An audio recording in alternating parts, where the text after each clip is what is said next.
আমরা জানতে চাই চ্যানেলের পক্ষ থেকে আমাদের অগণিত দর্শকদের জানাই আন্তরিক শুভেচ্ছা এবং অভিনন্দন।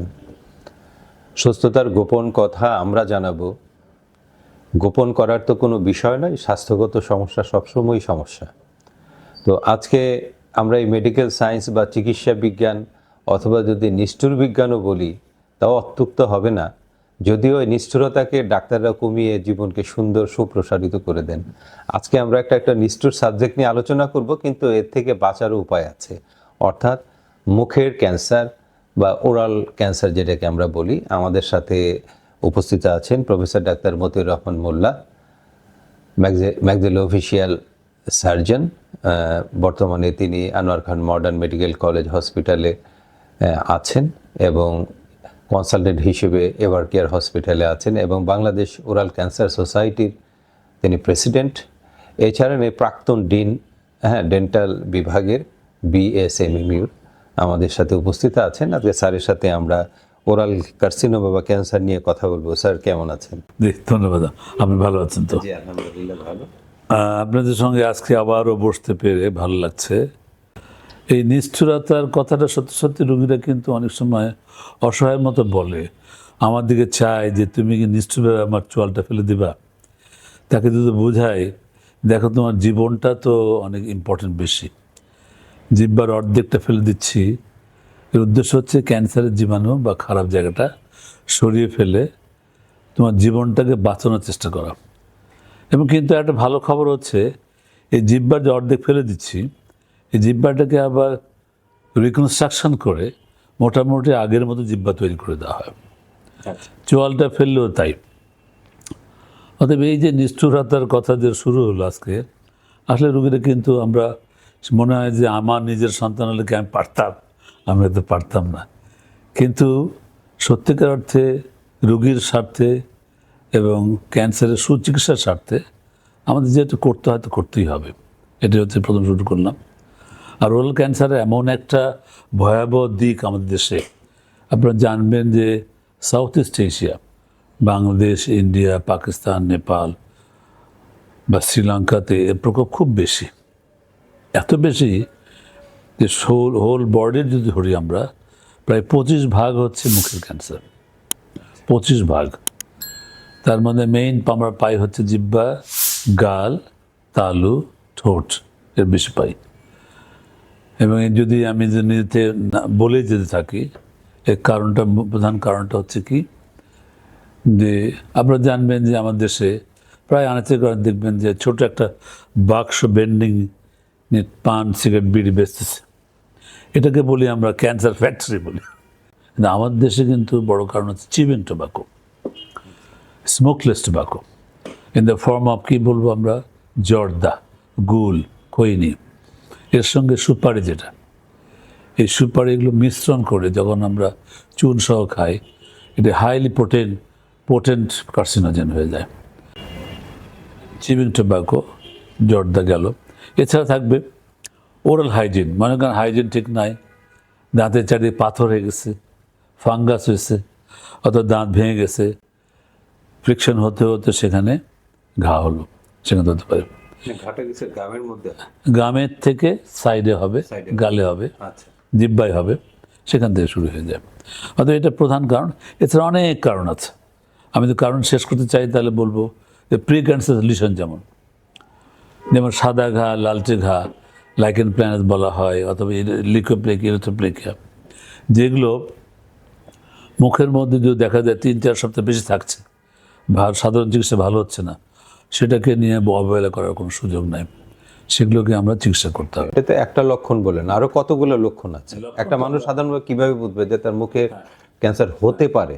এটা জাস্ট আইডিয়া দাও। আমি যেমন আমি বলি, মুখে যে কোনো জায়গায় যদি একটা ঘা অথবা গ্রোথ, এটা অনেকটা বলবো আমরা হচ্ছে ফুলকপির মতো ছড়িয়ে যাচ্ছে, শক্ত হয়ে যাচ্ছে, প্রথম দিকে ব্যথা থাকবে না, পরের দিকে ব্যথা হতে পারে, রক্তক্ষরণ হতে পারে, এবং সেটা সাদাটে হতে পারে, ফাঙ্গাস চলে আসে, এবং সেটা ছড়িয়ে জিহ্বার থেকে গালে, গালের থেকে বিভিন্ন জায়গায় ছড়া যাবে। এবং এখান থেকে আবার দেখা যায় হঠাৎ করে যে ঠিক নিচে, নিচের দিকে একটা গুটলির মতো দেখা যায়। এটাকে বলা হয় মেটাস্ট্যাটিক লিম্ফ নোড বলা হয়। আমরা জানি যে কোনো ক্যান্সার লিম্ফ চ্যানেল দিয়ে বিভিন্ন জায়গায় ছড়ায় যায়। অতএব এই অবস্থায় গেলে বলবো যে ক্যান্সারটা অ্যাডভান্স স্টেজে চলে গেল। অতএব এই লক্ষণ যদি কোনো ঘা দেখা যায় বা গ্রোথ বা কুণ্ডলি মাংসপিণ্ড 3-4 সপ্তাহ নর্মাল চিকিৎসা অ্যান্টিবায়োটিক খেয়েছে ভালো হচ্ছে না, বসে থাকা যাবে না, তাকে ডাক্তারের শরণাপন্ন হতে হবে। ডাক্তার ক্লিনিক্যালি দেখে সাসপেক্ট করলে আমরা কি করব, বায়োপসি করব। Biopsy is the main confirmatory test, তাতে করে বলতে পারবো যে তার ক্যান্সার হয়েছে কিনা। না স্যার, একটা ছোট্ট সম্পূরক প্রশ্ন ছিল, সেটা হলো মুখের স্বাদ বা টেস্টের কি কোনো পরিবর্তন লক্ষণ? না, এখানে হয় না, হয় না, সাধারণত হয় না। এখানে যেটা হবে, মুখ অপরিষ্কার হতে হলে ন্যাচারালি একটা সল্টি ভাব, আনহেলদি ভাব আসবে, কারণ ব্যথার জন্য সে মুখ তো পরিষ্কার করতে পারবে না। কিন্তু টেস্ট চলে যাবে, এই কথা ঠিক না। তবে নামনেস হতে পারে, মনে করেন যে নার্ভ ইনভলভ হয়, সেই অঞ্চলে অংশটুকু অবশ হতে পারে, কিন্তু টেস্ট চলে যাবে, এই কথা ঠিক না। আচ্ছা, আরেকটা স্যার জানতে চাওয়া ছিল, হিউম্যান প্যাপিলোমা এই সম্পর্কে যদি একটু ক্লিয়ার করে দর্শকদের একদম বাংলায় বুঝাই দিতেন। হিউম্যান প্যাপিলোমা বা এইচপিভি ভাইরাস বলা হয়, যেটা এতদিন পর্যন্ত মনে করা হতো সার্ভিক্স, মহিলাদের জরায়ু ক্যান্সারের জন্য মেইন কারণ ছিল বলা হচ্ছিল। সেজন্য আপনি জানবেন যে সারা বিশ্বে আমাদের সহ হিউম্যান প্যাপিলোমা ভ্যাকসিন দেওয়া হয়, যাতে করে সহজে এই থেকে ক্যান্সার না হয়। কিন্তু সম্প্রতি দেখা যাচ্ছে বেশ কিছু বছর থেকে এই হিউম্যান প্যাপিলোমা ভাইরাসও জিহ্বার গলার ক্যান্সারের বেলা ওতপ্রোতভাবে জড়িত আছে। এবং এটা সাধারণত কীভাবে আসে আপনি জানেন, এটা সাধারণত সেক্সুয়াল ট্রান্সমিশন আসে। যেমন মনে করেন আমরা তো বিভিন্নভাবে মিসইউজ করি আমাদের এই লাভ অ্যাফেয়ার্সটাকে, তো সেদিন সরাসরি ডাইরেক্ট কন্ট্যাক্ট আসলে সিমেন থেকে শুরু করে ব্লাডের থেকে শুরু করলে সেটা সরাসরি মুখে যেতে পারে, জিহ্বা আসতে পারে, তখন সেটা হতে পারে। অথবা একটা ব্লাডের থেকে মনে করেন ছিল কারো একটা ভাইরাস, সেই ব্লাডটা যদি না দেখে ট্রান্সমিশন না হয় একজন, তাও হতে পারে। অতএব সেই হিসাবে আমরা যেমন HIV-র ব্যাপারে চিন্তিত হয়ে থাকি, এই বিষয়েও কিন্তু আমাদের সজাগ জ্ঞান রাখতে হবে এবং চিন্তা করতে হবে HPV ভাইরাস যেন সহজে আমরা অযথা না নিয়ে নিই। এবং সেখানেই যে সমস্ত HPV ভাইরাস দিয়ে ক্যান্সার হয়, ভয়াবহ রূপ থাকে তাদের। আমরা অপারেশন ভালো করলেও তাদের প্রগনোসিস বা ফলাফল ভালো হয় না।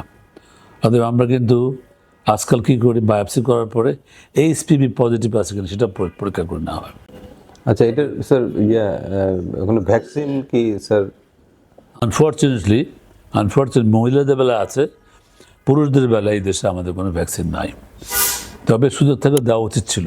না, এটা তো একদম মহিলাও তো আক্রান্ত হতে পারে তার মুখে, তার ক্ষেত্রে ভ্যাকসিন কাজ করবে, কিন্তু পুরুষদের বেলায় নেই।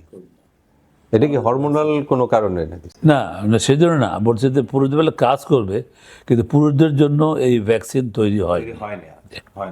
আরেকটা বিষয় স্যার, সেটা হচ্ছে এই যে আপনার ওরাল ক্যান্সার হচ্ছে, সেটা বডি ইমিউনিটির কম থাকলে কি স্যার এফেক্ট? অবশ্যই। যেমন হচ্ছে কি, এখানে একটা ইম্পর্টেন্ট পয়েন্ট বললেন আপনি, মুখে কিন্তু পান জর্দা খেলে সবার ক্ষেত্রে ক্যান্সার হচ্ছে না।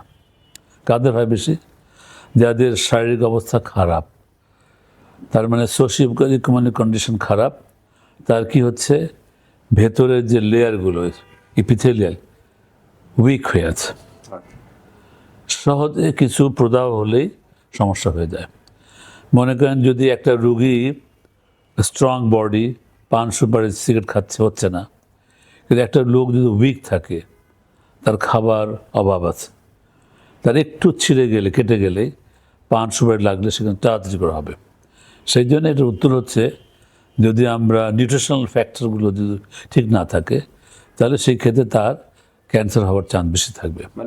মানে nutritional support plus physical exercise দুইটাই আসলে। তো অবশ্যই ফিজিক্যাল এক্সারসাইজ মানে তো বুঝতে পারছি আমরা, সার্কুলেশন ভালো, হেলদি অ্যাটমসফিয়ার তৈরি করে, অবশ্যই। সব কিছু মিলিয়ে স্যার, এই ক্যান্সারগুলো কি জেনেটিক কজ আছে? জেনেটিক কজ বলা হচ্ছিল আগে, এখন সেই হিসাবে সত্যি অর্থে নাই, ফ্যামিলিয়াল টেন্ডেন্সি আছে। কিছু কিছু ক্ষেত্রে অন্য ক্যান্সার বেলা জেনেটিক কারণে থাকে, কিন্তু এই ক্ষেত্রে আমাদের ওরাল ক্যান্সার বেলা পাওয়া যাচ্ছে না। তাহলে ওরাল ক্যান্সারটা স্যার বলা যায় তার পারিপার্শ্বিক অবস্থানের উপরে ডিপেন্ড করে সে কিভাবে জীবন ধারণ। অবশ্যই মেইনলি আমি বলবো চিবিং টোবাকো তাদের হ্যাবিট আছে, যারা মুখ পরীক্ষা করে না, ধারালো দাঁত নিয়ে বসে আছে, ঘা হচ্ছে কেয়ার করে না, সিগারেট খাচ্ছে, তাদেরই হওয়ার সম্ভাবনা খুব বেশি থাকবে। স্যার আমার একটা প্রশ্ন ছিল, আমরা একজন ক্যান্সার বিশেষজ্ঞের সাথে কথা বলেছিলাম, ওনাকে আমরা প্রশ্ন করেছিলাম যে স্যার ক্যান্সার যে হচ্ছে কি কারণে হচ্ছে, তো তো উনি বললেন আপনার রিলিজিয়ন ঠিক করেন ক্যান্সার হবে না, অর্থাৎ খাবার পবিত্র হইতে হবে এবং পরিশুদ্ধ হইতে হবে, জীবন ডিসিপ্লিন। টেকনিক্যালি ভালো কথা বলেছে মনে করি, তার মানে কি কথাটা আমার মানে এই সেন্সে ভালো, এই সেন্সে ভালো যে আমরা সুষম খাবার খেতে হবে। যে একটু আগে বললাম, আমার খাবার মধ্যে যদি ফ্যাটি খাবার না থাকে, ফাস্টফুড না থাকে, চর্বি জাতীয় খাবার কম থাকে, আমি যদি মাংস কম খাই, চিংড়ি মাছ কম খাই, আমরা বলি তাই, শাকসবজি ফলমূল যারা বেশি খাবে তাদের মুখের হেলথ, শরীরের হেলথ ভালো থাকবে। আর এটা হচ্ছে কি যে আমরা রিলিজিয়াসলি মানে কি 5 ওয়াক্ত নামাজ পড়লে কুলি করি, মুখ পরিষ্কার থাকবে। খুব জানার একটা আগ্রহ ছিল, একটা খুবই মানে রিলেটেড একটা কোশ্চেন একজন বিশেষজ্ঞ হিসেবে, সেটা হচ্ছে এই যে আমরা টুথপেস্ট ব্যবহার করি, এইগুলো স্যার কি কোনো ক্যান্সারের জন্য দায়ী? আমি একটু সন্দেহের সঙ্গে বলি আজকাল, যেমন যাদের মুখে ঘা হচ্ছে, আমি আমার তো লিটারেচার লেখা থাকে যে একই টুথপেস্ট কন্টিনিউয়াস ব্যবহার করবেন না, এটা বলে দিই আমি। আচ্ছা, আমি বলি 3-4টা পেস্ট ব্যবহার করো, একটা চেঞ্জ করে করো। কারণ হচ্ছে কি, এমন যদি হয়, আমরা জানি না সম্পূর্ণ, ওরা তো বলে যে সবগুলো আমার ইনগ্রেডিয়েন্ট খুব ভালো, হয়তো পরীক্ষা করছে, কিন্তু পরে দেখা যায় এটাই হয়তো বা কার্সিনোজেনের একটা কারণ থাকতে পারে। সেজন্য আমি বলি যে ভাই এই পেস্টটা যে রেগুলার ইউজ করছো বন্ধ রাখো, আরেকটা ইউজ করো। সেই জন্য আমরা তো দৌড় দিতে পারবো না যে টুথপেস্টের থেকেই হচ্ছে, তাহলে তো হইচে পড়ে যাবে। তবে আমার মাথায় সন্দেহ থাকে। সেজন্য যেমন আমি বলি ফলমূল খান, কিন্তু ভেজাল ফলমূল খেয়ে না। আমি বলে দিই একদম আঙ্গুর খেয়েন না, কারণ আঙ্গুর তো পচে না। আমাদের ছোটোবেলায় আমরা দেখছি আঙ্গুর খেতে অল্প কষ্ট করে বাপ মারা নিয়ে আসতো, বাবার ছেলে মেয়ের অসুখ হয়েছে একটু আঙ্গুর খাবে, আনতে নাতে একদিনে পচে যেত। এখন আঙ্গুর 2-3 সপ্তাহ পচে না। আপেল দেখেন পচে না। আমি সোজা পরিষ্কার বলে দিই, আপেল আঙ্গুর খেও না, দেশি ফল খাও। অর্থাৎ যে খাবারগুলোর মধ্যে অ্যাডাল্টার্ড ভেজাল আছে, আমি বলি যে ব্রয়লার খেও না, দেশি মুরগি খাও। আমি বলি গরুর মাংস খেও না, অন্য মাংস বেশি খাও। তো অতএব এই জিনিসগুলো তো আমাদের মাথায় থাকতেই হবে। আচ্ছা স্যার, এই স্যার ফ্লোরাইড কি স্যার ভালো? ফ্লোরাইড অবশ্যই ভালো। ফ্লোরাইড হচ্ছে দাঁতের উপরের অংশ, এনামেলকে শক্ত করতে সাহায্য করে। যেমন বাচ্চাদের বেলা ফ্লোরাইড ভালো, ইয়াঙ্গারদের জন্য ভালো, বয়স্ক লোক হয়ে গেলে খুব বেশি কাজে আসে না, তবু ভালো।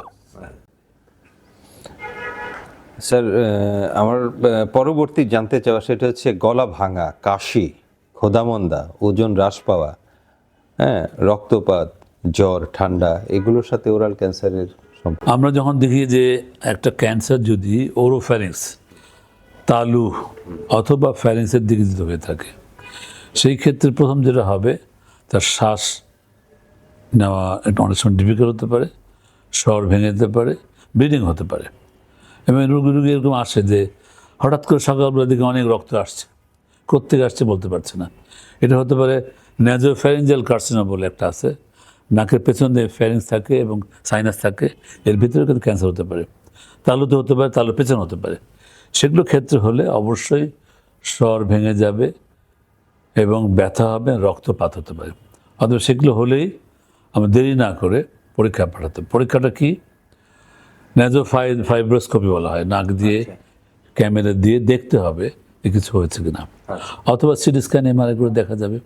তাহলেই আমরা পরীক্ষা করে কনফার্ম করবো, বায়োপসি করে কনফার্ম বায়োপসি হয়ে গেলে তার চিকিৎসা করতে হবে। তো এই ধরনের পেশেন্ট তো স্যার একজন ম্যাক্সিলারি সার্জনের কাছেই আসবে। তবে আমরা সবগুলো করি না, আমরা ম্যাক্সিলা পর্যন্ত সব করব। তবে যদি হয়ে যায়, ফ্যারিংস হয়, ল্যারিংস হয়, আমরা অবশ্যই ইএনটি পাঠাই দিই। ফ্যারিংস এন্ড ল্যারিংসের ক্ষেত্রে, অর্থাৎ নিচের গলা যেটা, নিচের গলার অংশ, দর্শক মণ্ডলী, এইটা আপনারা ইএনটি ডক্টরের কাছে যাবেন এবং ভিতরে যদি হয় সেই ক্ষেত্রে ম্যাক্সিলোফেশিয়াল একজন সার্জনের কাছে আপনারা আসতে পারেন। আমি এক কথায় বলে দিই, টু বি অনেস্ট এবং with due respect everybody, oral cancer হচ্ছে উই আর দ্য বেস্ট আমি মনে করি।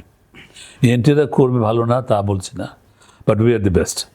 কিন্তু ওরো ফ্যারিংসের পিছন দিকে যদি ফ্যারিংস ল্যারিংস হয় আমরা হাত দিই না, থাইরয়েড হলে আমরা হাত দিই না, এটা ইএনটি ভালো করবে।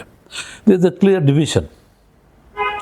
যেমন আগে থোটকার তালুকাটা আমরা করতাম খুব ভালো, অ্যান্ড প্লাস্টিক সার্জন ভালো করে বলে ঠিক আছে, ইট ইজ ইউর জব। কিন্তু কিছু কেস আছে যেটা কারেক্টিভ সার্জারি, বোন গ্রাফট করা, নেজাল বোন ঠিক করা, এগুলো কিন্তু আমরা উই আর দ্য বেস্ট, এটা আমি জোরে সোরে বলতে চাই। আচ্ছা, না থ্যাংক ইউ স্যার। এই যে স্যার আপনি কতগুলো টেস্টের কথা বললেন, ইগনিউর এন্ডোস্কোপি, এমআরআই, হ্যাঁ, পিইটি স্ক্যানিং, এগুলো তো স্যার অনেক ব্যয়সাধ্য, এছাড়া আর কোনো প্রসেস আছে? আমরা সেজন্য সহজে বলবো কি জানেন, যে একটা অভিজ্ঞ ডাক্তার সেই মাংসপিণ্ড ঘা দেখলে কিন্তু পালপেট করলেই মোটামুটি বুঝতে পারে। আচ্ছা, আমাকে ডাক্তারও লোকজন এসে বলে স্যার বায়োপসি করে, বায়োপসি করেন। আমরা তোমার বায়োপসি লাগবে না, আর যেটা বলে না সেটা বলে বায়োপসি লাগবে। অর্থাৎ এটা অভিজ্ঞতা এক। 2 নম্বর হচ্ছে বায়োপসি তো সহজ, তো আলটিমেটলি আমরা সিটি স্ক্যান এমআরআই করে কিন্তু কনফার্ম করা যায় না। সিটি স্ক্যান এমআরআই দিয়ে কী করি আমরা, পরিধিটা বোঝাই কোথায় কদ্দূর গেছে। পেট স্ক্যান করে বুঝতে পারি কি যে এই মুখের থেকে ব্রেনে গেছে বা লাংসে গেছে কিনা, আচ্ছা, তখন আমরা পেট স্ক্যান করি। সেই জন্য পেট স্ক্যান সব ক্ষেত্রে প্রথমে করতে হবে এমন কোনো কথা নেই। পেট স্ক্যান আমি মনে করেন আমাদের লাংসের প্রবলেম হয়েছে, লিভার হয়েছে, তখন পেট স্ক্যান অবশ্যই করতে হবে। কিন্তু হেড নেকে হলে পেট স্ক্যান সঙ্গে সঙ্গে করতে হবে, কথা ঠিক না। বরং এই অঞ্চলের CT scan MRI is the best. আচ্ছা স্যার, ওরাল ক্যান্সার নিয়ে আপনি কথা বলছিলেন, সেটা হলো যে আপনি সার্জারি করলেন, করার পর এটা যদি মেটাসিস থাকে, যদি ইনভলভ থাকে, রিসেক্ট মার্জিন যদি ইনভলভ থাকে, তাহলে কি এর পরবর্তী চিকিৎসা কি? এটা কি রেডিওথেরাপি, কিমোথেরাপি? এখানে একটা কথা আমি বলে দিই, আমি যে সার্জারিগুলো করি, পাওয়ার অপারেটে একটা প্রসিডিউর করা, যেটা বলা হয় ফ্রোজেন সেকশন বায়োপসি। আচ্ছা, তার মানে হচ্ছে অপারেশন চলাকালীন আমরা অপারেশন শেষ করার আগেই আমরা স্পেসিমেনটা পাঠাই দিই প্যাথোলজিস্টকে। ওনারা প্রত্যেকটা মার্জিন দেখবে ফ্রি হয়েছে কিনা। ফ্রি না হওয়া পর্যন্ত আমরা অপারেশন শেষ করি না। আচ্ছা, আনফর্চুনেট সব সার্জনরা করতে চায় না বা করে না, আমি করি। এটা হচ্ছে যেটা কাটলেন মনে করেন আপনি জিব্বাটা, এটা দিয়ে যদি আপনি আমি যদি দুয়ার দেয়ালে আমি মনে করেন যদি লিশনটা, আমি যদি এই মার্জিনটা, রিসেক্ট মার্জিন, এই মার্জিনটা, এটা হচ্ছে রিসেক্ট মানে মার্জিন, এর বাইরে কোনো ক্যান্সার থাকবে না, মানে এর ভিতরে সব কেটে নিয়ে আসবেন অবশ্যই। Resect margin. এবং এটা কাটতে হবে 3 ডাইমেনশনাল, মানে আচ্ছা, একদম যেমন আমরা 3 ডাইমেনশনাল মানে পুরোটা, মানে শুধু একটা সাইড দিয়ে কাটলে হবে না, মানে ভেতর ডেপথ পর্যন্ত কেটে নিয়ে আসতে হবে, যাতে করে কোনো ক্যান্সার সেল না। তো সার্জারির সময় স্যার আপনারা বুঝতে পারেন যে কতটুকু ইনভলভ আছে। এটা তো ক্লিনিক্যাল।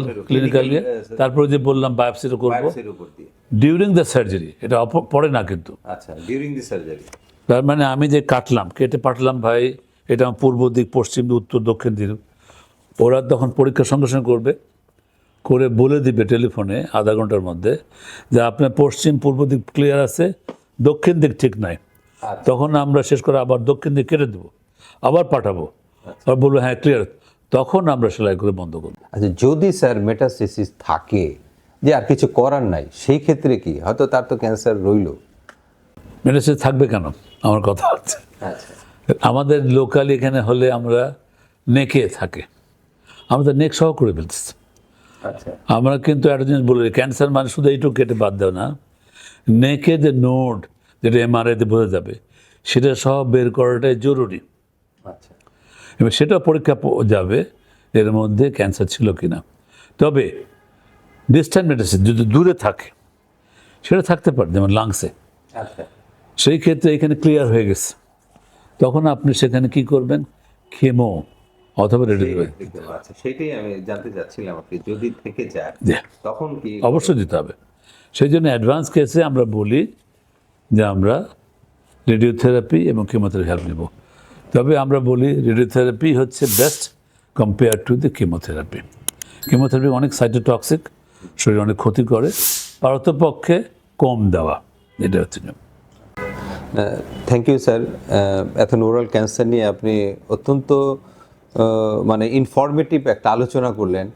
সাধারণ মানুষ বুঝবে, আমরা চাচ্ছিলাম যেন সাধারণ মানুষ আপনার ভাষাটা বোঝে যে আমি তাহলে একটু শেষে একটু বলে দিই, ক্যান্সার হওয়া মানেই যে জীবন শেষ হয়ে গেল, এই কথা ঠিক না।